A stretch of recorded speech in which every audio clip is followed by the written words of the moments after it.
आज हम बात करेंगे कि मंदिर में रखा हुआ लोटा जल क्यों इतना महत्वपूर्ण है और उसे किस सही तरीके से उपयोग में लाना चाहिए।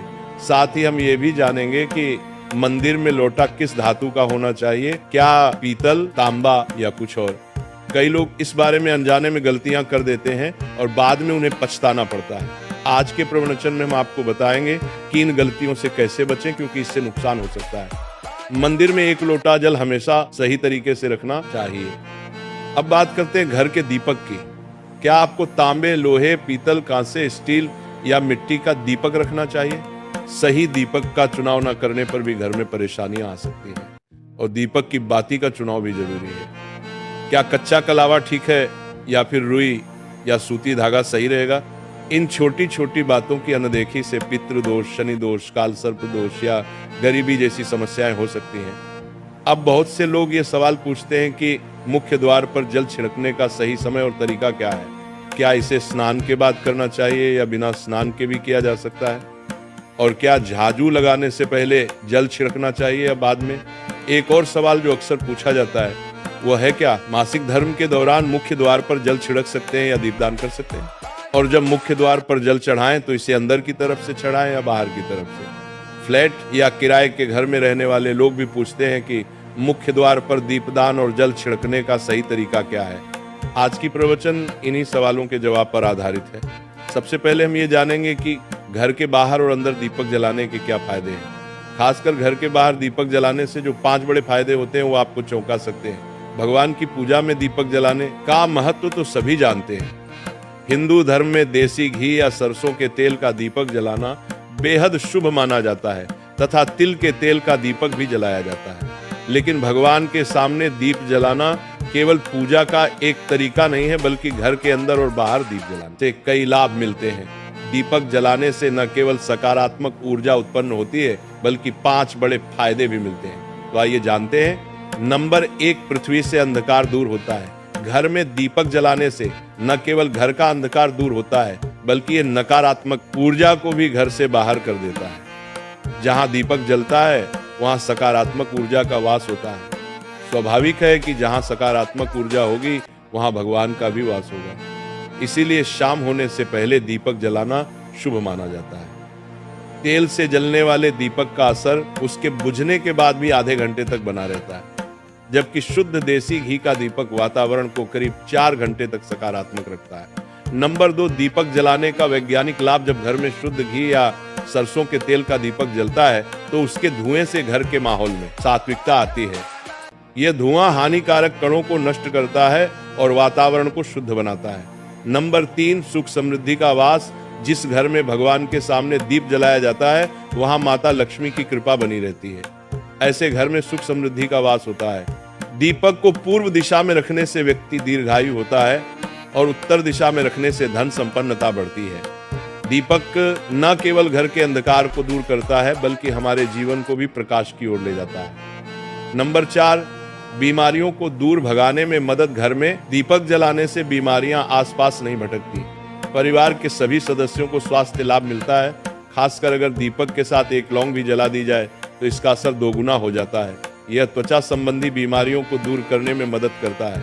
नंबर 5, शुभ शक्तियों को आकर्षित करना। सनातन धर्म के अनुसार जिस घर में सुबह शाम दीप जलाया जाता है वहां कभी अंधकार नहीं होता। ऐसा घर शुभ शक्तियों को आकर्षित करता है। जलता हुआ दीपक शुभ शक्तियों को चुंबक की तरह खींचता है, जो घर के लिए अत्यंत लाभकारी होता है। अब जानते हैं कि मुख्य द्वार पर जल छिड़कने का सही समय और विधि क्या है। अगर आप मुख्य द्वार पर जल चढ़ाते हैं तो आपको ये ध्यान रखना है कि जल को रात में सोने से पहले एक पात्र में भरकर रखना चाहिए। आप कोई भी पात्र ले सकते हैं, जैसे तांबे, पीतल, स्टील या चांदी का। यदि गंगा जल उपलब्ध हो तो उसे थोड़ी मात्रा में डालें और फिर शुद्ध जल से पात्र भर दें। अगर गंगा जल नहीं है तो केवल शुद्ध जल भी पर्याप्त है। इस जल से भरे पात्र को अपने घर की रसोई में रख दीजिए। सुबह उठकर इस जल का छिड़काव अपने घर के मुख्य द्वार पर करें। मुख्य द्वार पर सुबह सबसे पहले छिड़का गया जल घर की सभी समस्याओं को दूर करता है। यदि आप नकारात्मक ऊर्जा, मानसिक परेशानी, आर्थिक तंगी या वास्तु दोष से परेशान हैं तो ये उपाय आपकी मदद करेगा। रसोई में रखा जल मुख्य द्वार पर छिड़कने से आपके घर की परेशानियां समाप्त हो सकती हैं। ये उपाय न केवल वास्तु दोष और पितृदोष को समाप्त करता है, बल्कि तंत्र मंत्र या बुरी नजर के प्रभाव को भी खत्म करने में सहायक है। इस उपाय को नियमित करने से घर में सुख समृद्धि बनी रहती है और बीमारियों से भी मुक्ति मिलती है।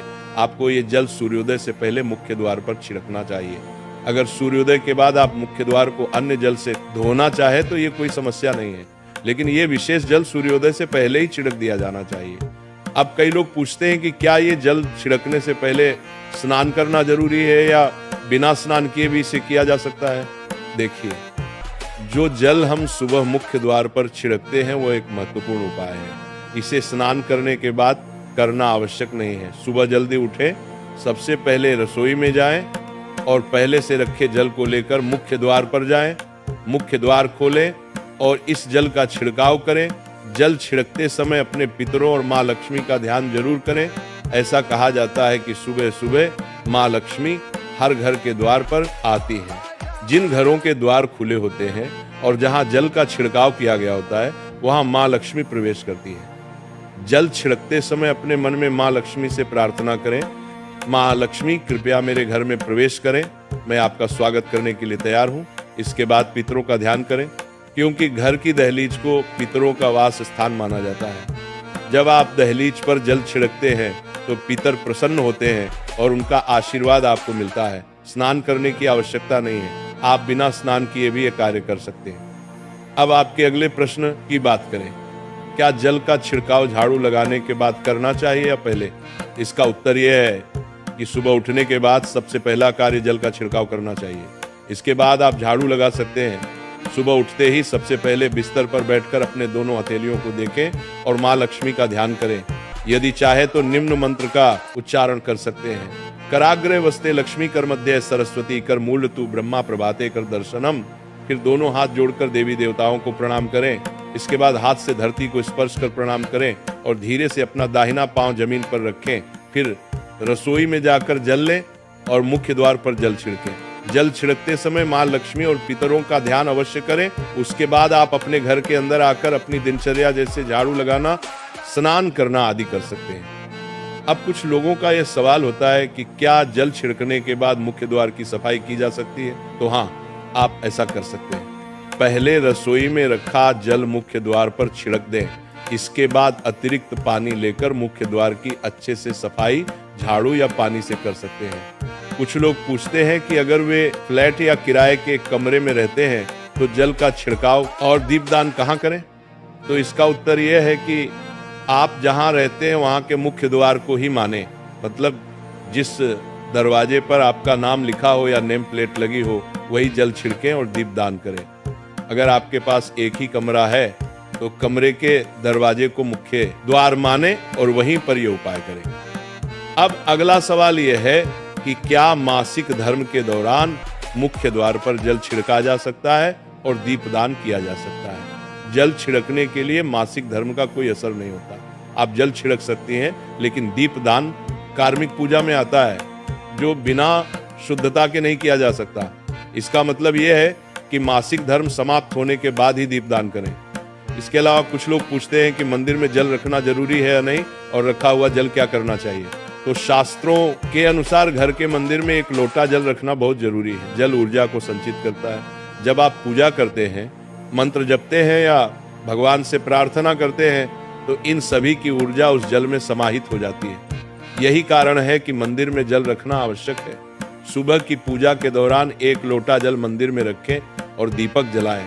यह अग्नि और जल के संतुलन का प्रतीक है।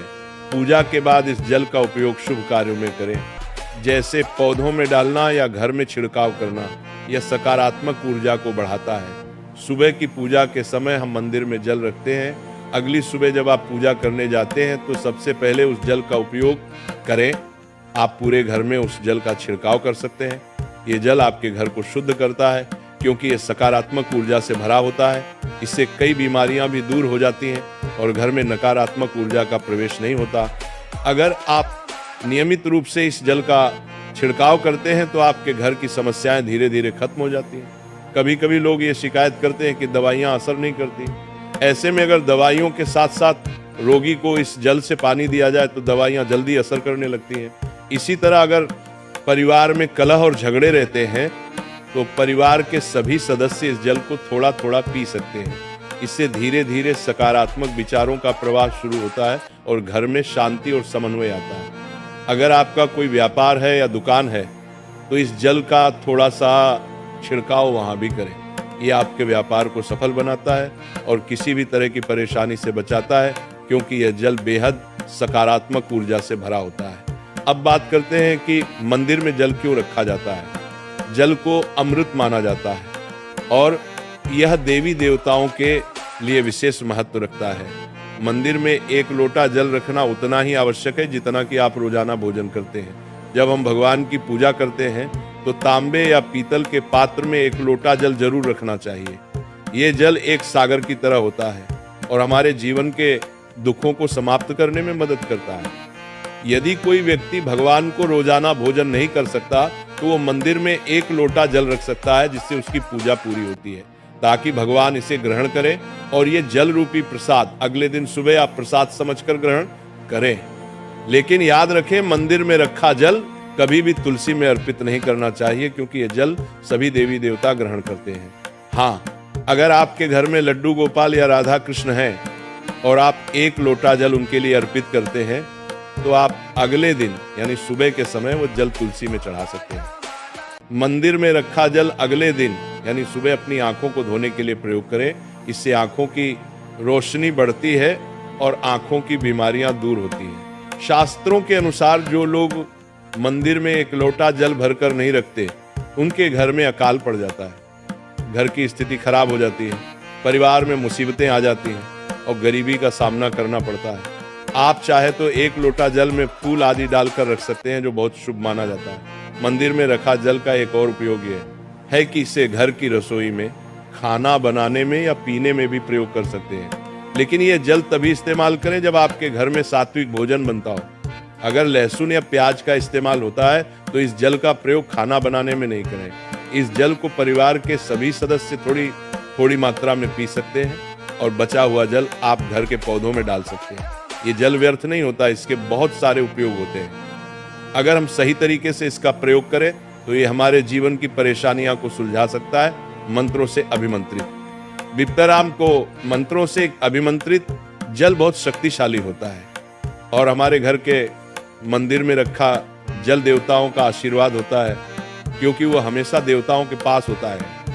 इस जल में सभी नकारात्मक शक्तियां समाहित होती हैं और अगर हम इसका सही प्रयोग करें तो ये हमारे जीवन में सकारात्मक परिवर्तन ला सकता है।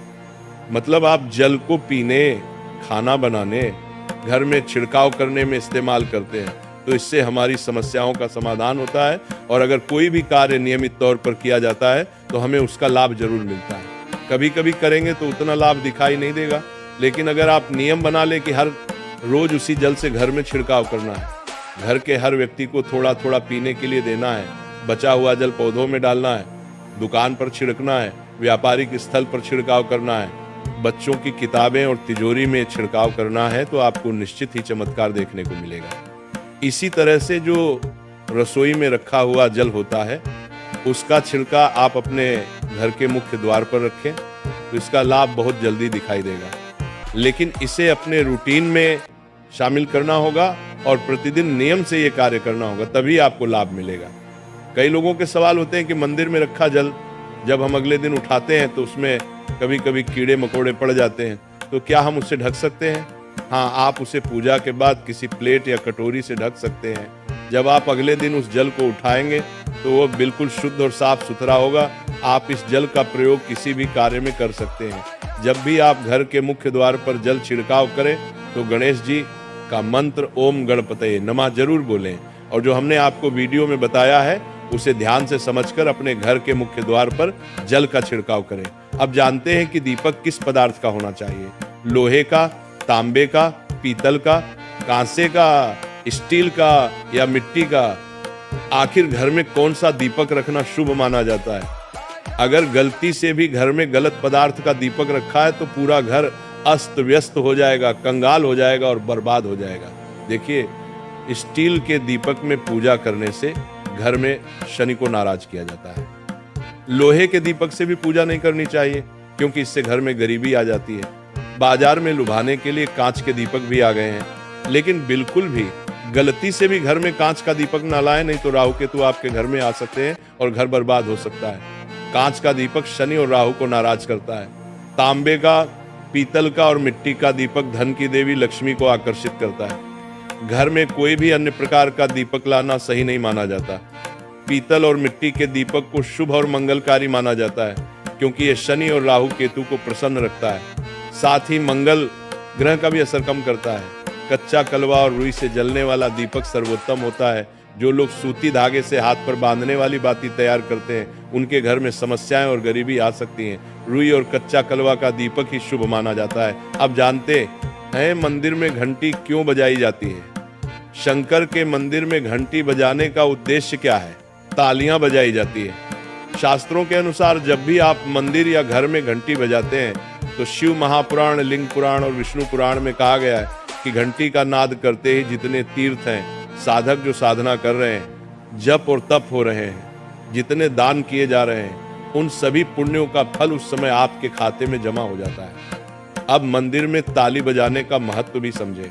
जब लोग भजन कर रहे होते हैं, साधना में होते हैं, अभिषेक कर रहे होते हैं या पूजा में व्यस्त होते हैं, तो 3 बार ताली बजाने से उनका पूरा पुण्य हमारे खाते में आ जाता है, जिससे हमारा भाग्य उज्जवल हो जाता है। एक महत्वपूर्ण बात यह है कि घर में गरुड़ घंटी का नाद करना बेहद शुभ माना जाता है, मगर बच्चों को खेल के तौर पर घंटी नहीं दी जाती, क्योंकि घंटी का नाद करते समय सभी का पुण्य हमारे खाते में आ जाता है।